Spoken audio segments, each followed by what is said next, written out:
오늘 본문 말씀은 룻기입니다.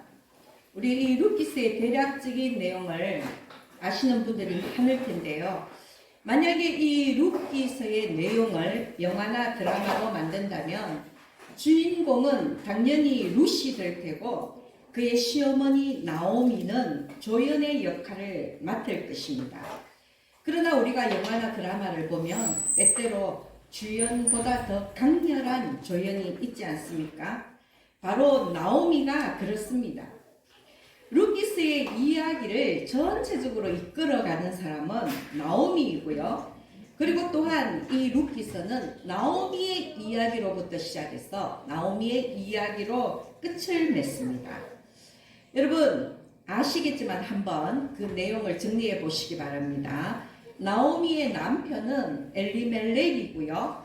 나오미에게는 말론과 기럯이라는 두 아들이 있었습니다. 그리고 이들은 유다 베들레헴에 살고 있었습니다.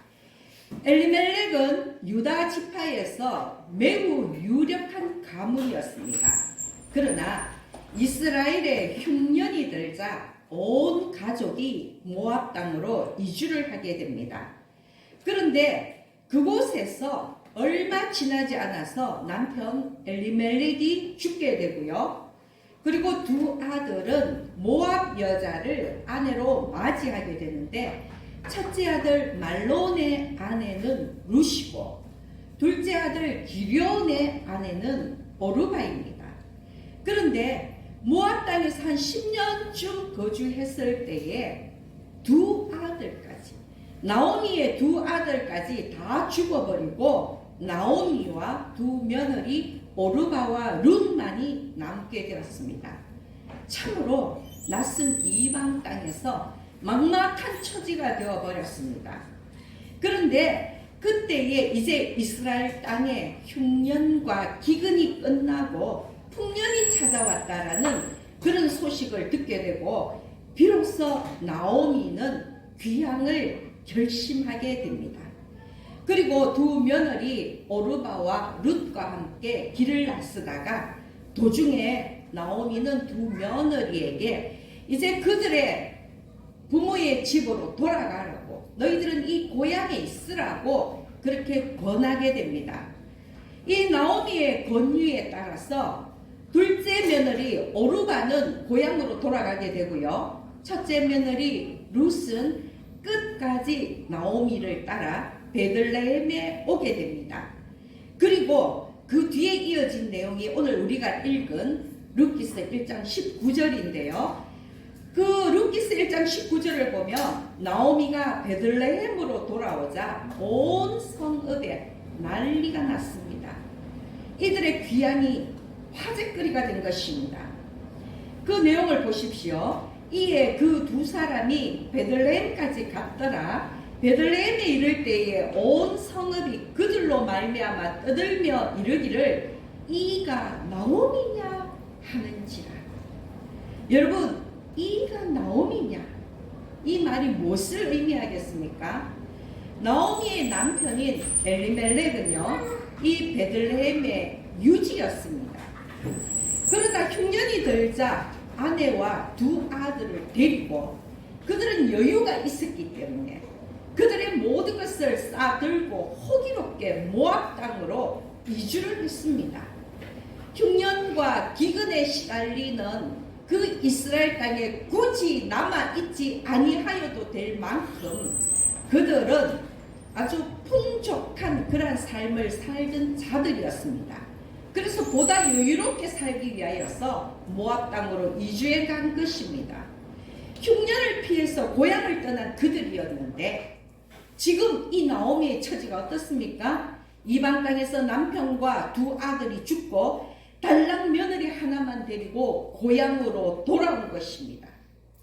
풍족하게 모압으로 갔던 나오미가 모든 것을 잃어버리고 빈털터리로 돌아온 그 초라한 행색에 사람들이 너무 놀랐던 것입니다.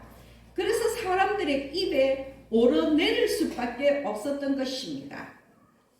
더구나 나오미라는 이름의 뜻은 기쁨입니다.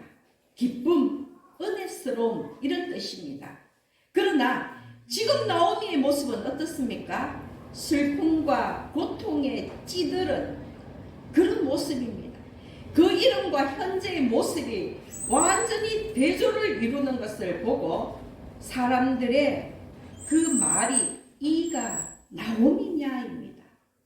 이 나오미가 이 베들레헴 땅에서 그토록 풍족하고 그토록 즐겁고 기쁘게 살던 그 나오미가 맞느냐?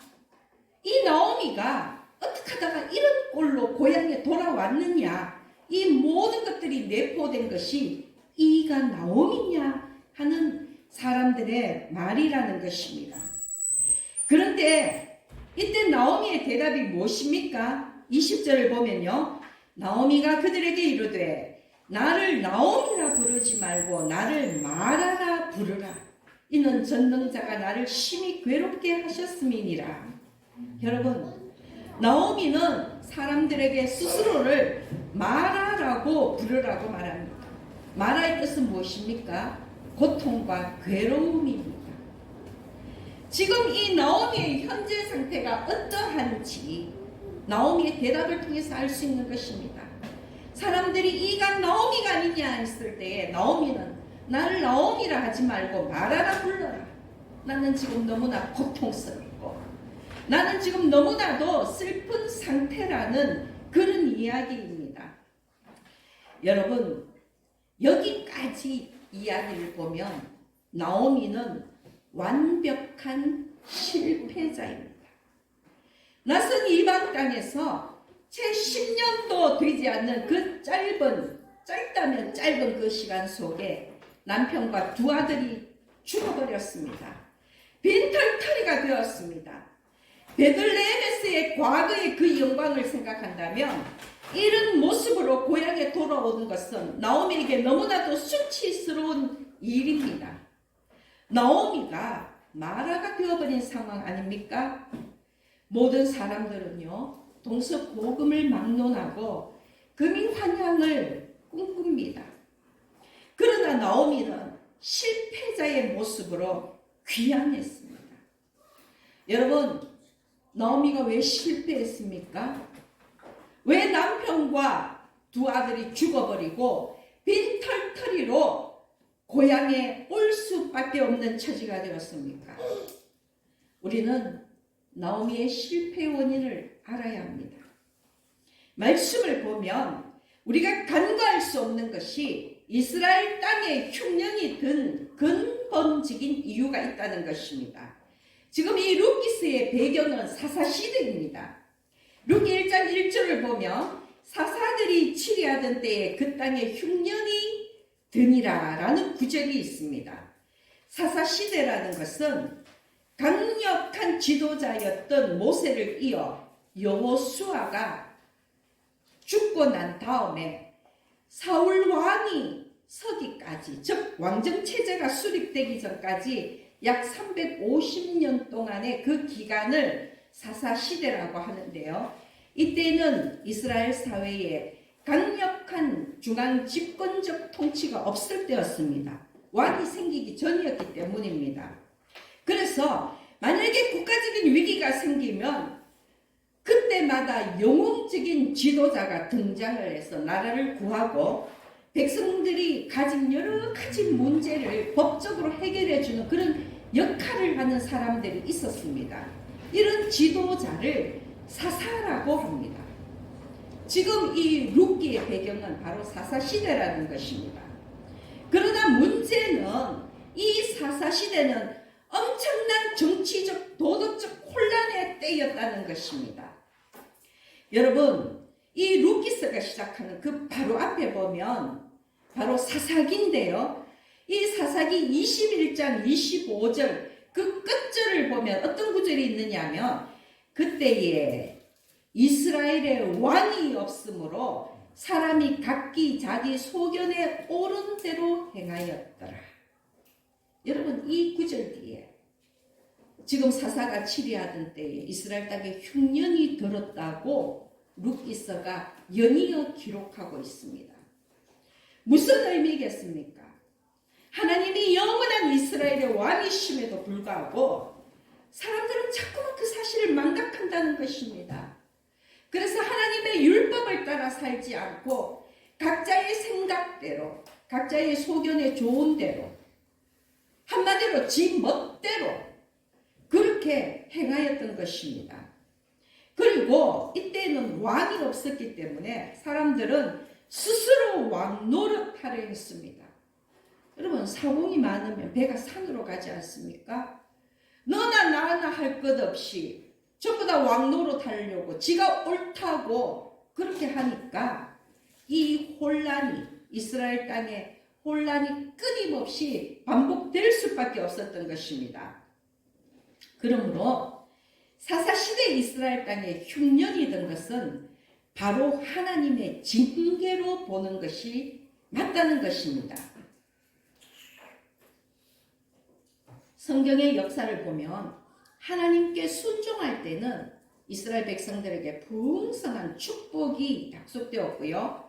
불순종할 때는 온갖 재앙과 기근이 이스라엘 땅에 임했다는 것을 기억해 보신다면 지금 이 룻기서에 이스라엘 땅에 흉년이 든 것은 자연스러운 현상이 아니라 하나님의 징계라는 것입니다.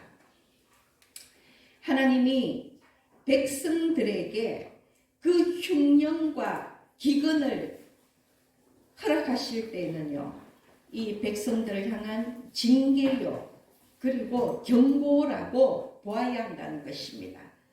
그렇다면 이스라엘 백성들은 어찌해야 합니까? 하나님이 징계하신다면 여러분 어찌해야 합니까? 하나님의 그 징계를 일단은 감수해야 되지요. 그리고는 도대체 하나님께서 왜 이렇게 징계하시는지, 내가 하나님 앞에 무엇을 범죄하였는지를 깨닫고 회개하고 하나님의 용서를 구해야 하는 것 아닙니까? 그러나 이 엘리멜렉과 나오미는 기근을 피해서 모압 땅으로 이주해 버렸습니다. 소위 도망가 버린 것입니다. 하나님의 징계를 감내할 생각을 하지 않고 자신들에게 허락된 그 부를 가지고 좀 더 편하게 살기 위해서 온 가족과 더불어 모압 땅으로 도망을 쳐버린 것입니다. 그런데 여러분, 지금 이들이 살고 있는 땅은 가나안 땅입니다. 출애굽 이후 하나님께서 기업으로 주신 약속의 땅입니다. 지난주 설교 때도 말씀을 드렸지만 아브라함이 소명을 받고 그의 고향 갈대아우르를 떠나 가나안으로 온 이후부터 이 가나안 땅이 이스라엘 백성들의 기업이라는 것입니다. 다시 한번 말씀을 드리지만 하나님께서 이스라엘 백성들에게 기업으로 주신 약속의 땅이라는 것입니다. 그래서 기근을 피해 애굽으로 갔던 야곱도, 그리고 한평생 애굽의 총리로 부와 권력을 누렸던 요셉도 그 시신이라도 그 해골이 남아 고향 조상의 묘에 묻히기 위해서 죽어갈 때에 후손들에게 자기 해골이 남아 고향으로 갈 때에 가지고 가달라고 유언을 했지 않습니까? 요셉이 죽은 후 360년 만에 출애굽할 때에 모세는 그 요셉의 유언을 기억하고 그 유고를 들고 출애굽을 했습니다. 그들이 그토록 고향을 그리워하며 고향에 돌아가고자 했던 것은 그 가나안 땅이 하나님의 약속의 땅이요, 그 가나안 땅이 천국 본향을 예표하기 때문이라고 말씀을 드렸습니다. 그리고 결국에 이 야곱과 요셉은 그들의 소원대로 조상들의 묘 막벨라 굴에 안치되었습니다. 다시 한번 말씀을 드리지만 이스라엘 민족들이 그토록 돌아가고자 했던 곳, 바벨론의 포로로 붙잡혀 갔어도 잊지 못하고 망령가를 불렀던 바로 그 땅이 가나안 땅이라는 것입니다. 그런데 엘리멜렉과 나오미는 오히려 그 가나안 땅의 기근을 피해서 모압으로 이주해 갔습니다. 물론 여러분, 야곱과 그 아들들도 가나안의 기근을 피해서 애굽으로 내려갔고 나오미의 가족도 가나안의 기근을 피해 모압 땅으로 건너갔습니다.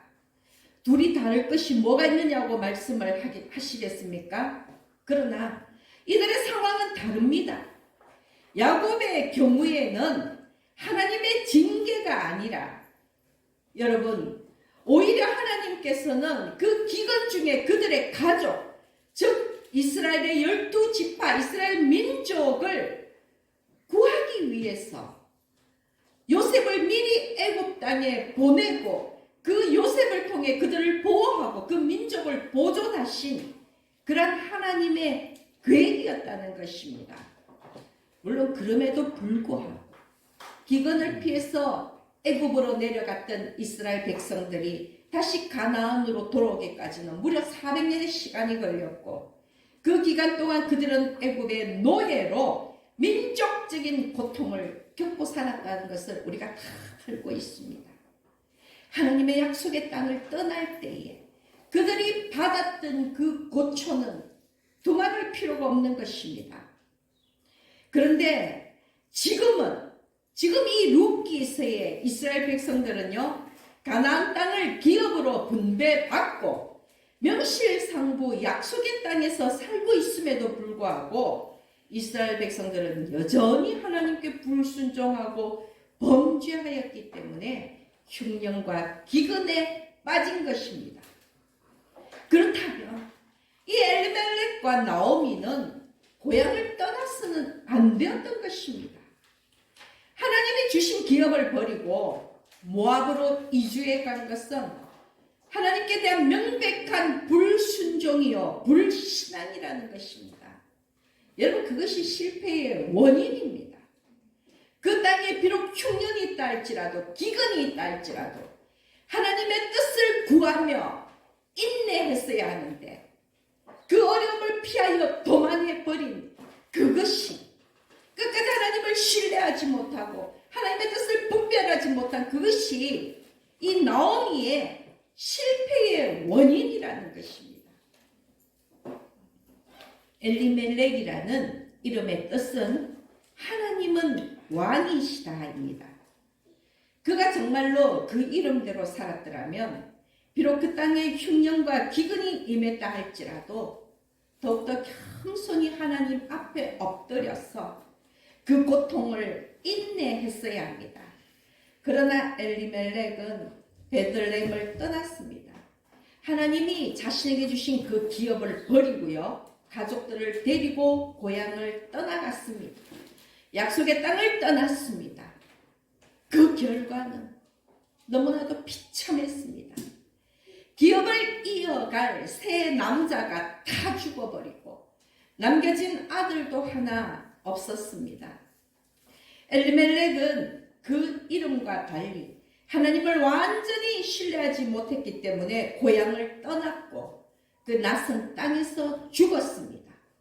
그런데 그 두 아들도 이방 여자와 결혼을 했습니다. 모압 여자와 결혼했습니다. 신명기 율법에서는 이방 여자와의 혼인을 금하고 있습니다.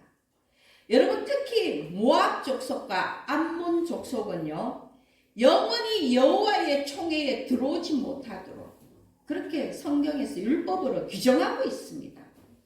왜냐하면 모압과 암몬의 그 출발이 얼마나 안타까운 출발인지, 얼마나 죄된 출발인지 여러분 아실 것입니다. 더군다나 그들이 섬기는 그 우상은 그 어떤 다른 우상보다도 다정한 것으로 기록되어 있기도 합니다. 여러분 기억하십니까? 민수기 25장을 보면요, 이스라엘의 3대 제사장이었던 비느하스가 이스라엘 남자 시므리와 모압 여자 고스비를 죽이는 사건이 나옵니다. 그때에 이스라엘 백성들이 모압 평야의 시딤이라는 곳에 잠시 머물렀는데 이스라엘 백성들이 모압 여자의 꾀에 빠져서 모압의 우상인 바알보올을 섬기며 엄난한 행위를 저질렀습니다. 하나님이 너무나 진노하셔서 그들을, 이스라엘 백성들을 전부 다 연병으로 썰어버리려고 할 때에 이 비느하스가 하나님의 그 분노를 대신해서 시므리와 고스비를 죽인 사건이 나오고 하나님께서 그 연병을 거두어 가신 사건이 나옵니다. 그 모압 여인들입니다. 여러분, 나오미의 두 아들 말론과 기럐의 죽음이 이방 여자와의 혼인 때문이라고 주장하는 사람도 있습니다. 분명한 것은 엘리멜렉과 나오미의 시대에 그 아들들이, 그 이스라엘 아들들이 이방 여자인 모압 여인과 결혼한 것은 불신앙적인 행위인 것은 분명하다는 것입니다. 그리고 나오미는 1장 21절에서 어떻게 고백합니까? 여호와께서 나를 징벌하셨고 전능자가 나를 괴롭게 하셨다. 여호와로 인하여 벌 받았다고 스스로 고백하고 있는 것입니다. 자신의 고통이 하나님의 징계라는 것을 고백하고 있는 것입니다. 여러분, 그런데 이들의 이야기, 나오미와 룻의 이야기는 여기서 끝이 아니라 반전이 있습니다. 바로 나오미의 귀환입니다. 만약에 나오미가 모압 땅에 그대로 머물러 있었다면 숱한 고초 속에 남편과 아들처럼 죽어갔겠지만 나오미는 고향 베들레헴으로 돌아왔습니다. 그리고 너무나 감사하게도 혼자 돌아온 것이 아니라 며느리 룻과 함께 돌아왔습니다. 나오미에게 있어서 룻은 며느리이면서 믿음의 딸입니다. 룻은요, 표면적으로는 시어머니를 따라 베들레헴으로 온 것이지만 사실 그것은 구원을 향한 발걸음이었습니다. 이미 그 룻의 마음 속에 하나님을 향한 신앙이 있었기 때문에 하나님께서 룻의 그 발걸음을 인도하신 것입니다. 룻기 1장 16절에 있는 룻의 고백을 보십시오. 룻이 이르되 내게 어머니를 떠나며 어머니를 따르지 말고 돌아가라 강권하지 마옵소서. 어머니께서 가시는 곳에 나도 가고 어머니께서 머무시는 곳에서 나도 머물겠나이다. 어머니의 백성이 나의 백성이 되고 어머니의 하나님이 나의 하나님이 되시리니. 여러분, 이것이 신앙 고백 아닙니까? 어머니의 하나님이 나의 하나님이 되시리니. 여러분, 여러분의 하나님, 우리들의 하나님이 우리들 자녀의 하나님이 되기를 예수님의 이름으로 축복합니다. 아멘. 여러분, 어머니의 하나님이 나의 하나님이 되시리니 라는 이 말, 정말로 이 룻의 신앙 고백, 여러분 이것을 기억하십시오. 그리고 중요한 것은 나오미가 며느리 룻과 함께 귀향함으로 인해서 하나님 구속사에 새로운 장이 열리게 된다는 것입니다.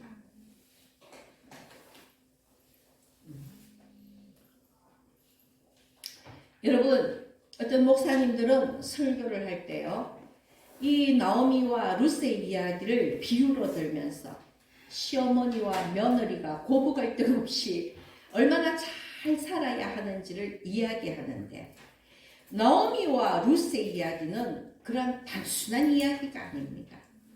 이 나오미와 룻은 하나님 구속사에 새로운 장을 열어가는 정말로 위대한 그 여정을 시작했다는 것을 여러분 기억해야 합니다. 나오미가 룻과 함께 베들레헴으로 돌아올 때에, 귀향할 때 보리 추수가 시작될 때였습니다. 양력 3, 4월경입니다. 여러분 머리에 뭔가 떠오르는 것이 없습니까? 보리 추수가 시작되는 그 지점이, 그 시점이 이스라엘 절기상 초실절이지 않습니까? 여러분, 초실절이 무엇입니까? 이스라엘 백성들이 처음으로 거둔 그 곡식을, 그 첫 이삭 한 단을 하나님께 바치는 때입니다.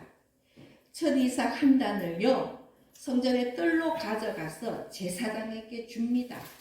그러면 제사장은 그것을 받아들고 안식일 이튿날, 안식일 토요일 이튿날이면 주일이 주일 동틀 무렵입니다.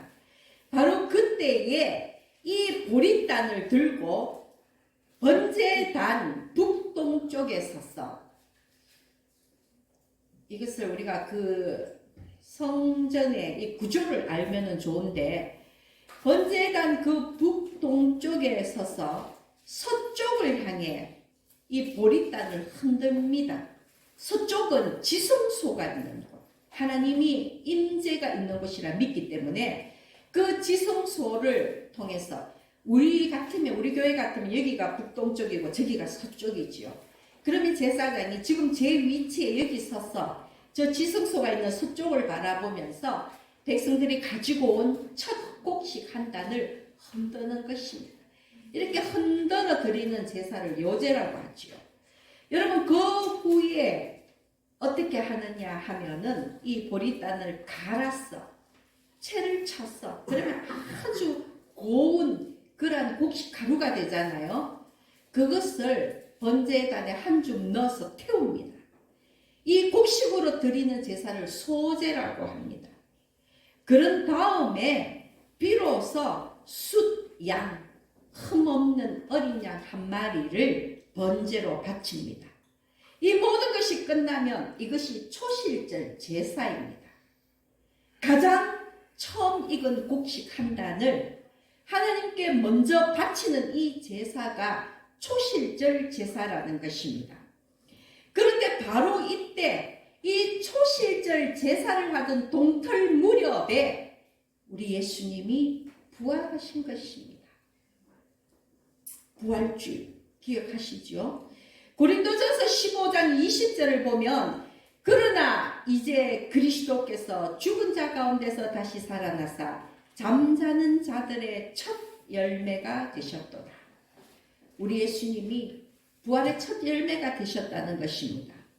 그렇다면 이 하나님 앞에 가장 먼저 바치는, 곡식단을 가장 먼저 바치는 이 초실절 제사 때에 예수 그리스도께서 부활하셔서 잠자는 자들의 첫 열매가 되신 이 모든 사실이 우연이겠습니까?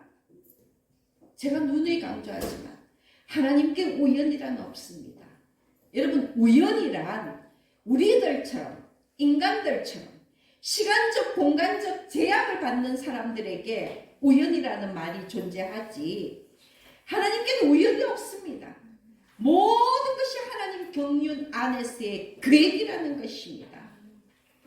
초실절 제사 때 여러분, 이 나오미와 룻이 베들레헴으로 돌아온 것도, 초실절 제사 때 예수 그리스도께서 부활하신 것도 하나님의 계획인 것입니다. 베들레헴의 뜻은 빵집입니다. 초실절 제사가 열리는 안식일 다음날 부활하셔서 잠자는 자들의 첫 열매가 되신 예수님, 빵집 베들레헴에서 태어나 생명의 떡이 되신 예수님, 그리고 그 보리 추수가 시작되던 때에 귀향한 나오미와 룻, 여러분, 이 모든 퍼즐 조각들을 한번 맞춰 보시기 바랍니다. 예수 그리스도입니다. 나오미와 룻의 귀향은 그저 그들이 심신이 지쳐서 고향으로 돌아온 그런 실패자의 귀향이었을지는 모르지만 그것으로 끝나지 아니하고 그들의 귀향이 예수 그리스도와 관련이 되어 있다는 것입니다. 하나님의 구속사와 연결이 되어 있다는 것입니다. 그래서 그들의 귀향은 반전입니다. 초실절에 베들레헴으로 돌아온 나오미와 룻이 하나님 구속사의 새로운 장을 열었다고 했습니다. 그 새로운 장은 바로 예수 그리스도라는 것입니다. 고향으로 돌아온 두 여인에게 새로운 삶이 시작됩니다. 룻이 생계를 위해 남의 밭에 가서 이삭을 줍다가 엘리멜렉의 친족인 보아스의 눈에 띄게 됩니다. 여러분, 이 친족과 결혼해서 그 대를 이어가는 게 근동의 풍습이라는 것을 아시고 계시죠? 성경 말씀들이 참 흥미로운데요. 보아스의 말과 행동을 보면 이 루키스 2장 12절에 보면 보아스가 이렇게 말합니다. 여호와께서 내가 행한 일에 보답하시기를 원하며 이스라엘 하나님 여호와께서 그의 날개 아래에 보호를 받으러 온 내게 온전한 상 주시기를 원하노라.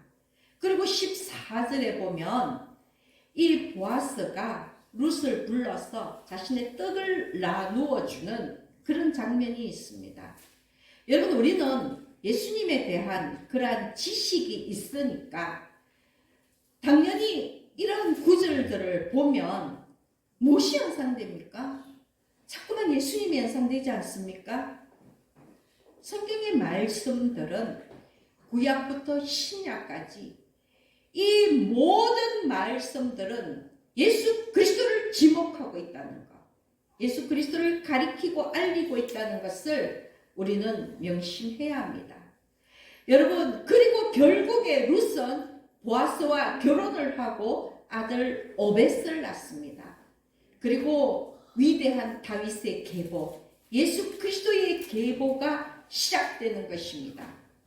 하나님이 세우신 정말로 이스라엘의 역사상 위대한 왕 다윗의 고조모가 나오미고, 다윗의 정조모가 룻이고, 그리고 다윗의 조부 할아버지가 오벳입니다. 아버지는 이새이지요. 그리고 이 다윗의 계보는 예수 그리스도의 계보이지 않습니까? 나오미와 룻은 예수 그리스도의 조상이 될 것입니다. 그들이 모압 땅에 머물러 있지 아니하고 그들이 하나님을 쫓아 그들의 약속의 땅 베들레헴으로 돌아왔더니, 그들이 가나안 땅으로 돌아왔더니 하나님은 그들의 귀향의 발걸음을 예수 그리스도 구속사의 역사에까지 이어가신 것입니다. 이 얼마나 놀라운 일입니까? 여러분, 이렇게 나오미의 귀향은 바로 예수 그리스도의 구속사와 긴밀하게 연결되어 있다는 것입니다. 다시 한번 말씀을 드리지만 이토록 놀라운 반전이 어디 있습니까? 완벽한 실패자였던 나오미가 그럼에도 불구하고 고향으로 약속의 땅으로 돌아왔더니 그는 예수 그리스도의 조상이 된 것입니다. 나오미와 룻이 보리 추수가 시작될 때에 베들레헴에 돌아왔다는 것, 그들의 신앙의 회복을 의미합니다. 하나님의 기업을 무르고 이제는 무슨 일이 있어도 하나님께 순종하며 살겠다는 신앙의 결단을 의미합니다. 그래서 하나님은 룻을 통해 놀라운 구속사를 계획하신 것입니다. 나오미의 귀환이 예수 그리스도의 오심과 연결되어 있듯이 여러분 또한 그 예수 그리스도는 우리의 귀향과 연결되어 있습니다. 예수님이 왜 이 땅에 오셨습니까? 우리의 죄를 사하시고 우리를 우리의 본향인 저 하늘나라로 귀향시키기 위해서이지 않습니까? 그러므로 여러분, 결국 나오미의 귀향은 우리의 귀향이라는 것입니다. 나오미와 룻의 이야기를 시어머니와 며느리의 고부 갈등을 해결하는 이야기로 단순하게 읽어버린다면 정말 이것은 하나님의 그 메시지와 너무 상관없는 것입니다. 나오미와 룻의 귀향은 하나님의 그 구속사의 새 장을 열어서 우리의 귀향을 위한 것이라는 것을 꼭 기억하시기 바랍니다. 그러므로 여러분, 하나님께서 우리에게 주신 믿음의 기업, 하나님이 우리에게 주신 교회, 우리의 가족, 우리의 마을 포기하지 않고 잘 지켜야 합니다. 어떠한 환난과 고통과 핍박이 따른다 할지라도 하나님을 떠나지 아니하고 예수 그리스도와 함께 천국으로 귀향하시기를 소망합니다. 그리고 우리의 이 믿음의 시간들이 우리의 이 믿음의 여정이 하나님의 구속사에 이렇게 기록되기를, 그들이 열방 마을에서, 그들이 열방 교회에서 순전한 마음으로 오직 주만 섬기고 그 일생이 다하는 날까지 주의 오심을 기다렸더라. 이 한 줄로 남겨지기를. 그리하여 나오미와 룻의 이야기처럼 우리의 이야기가 하나님의 구속사에 실리기를 예수 그리스도의 이름으로 축원합니다. 아멘.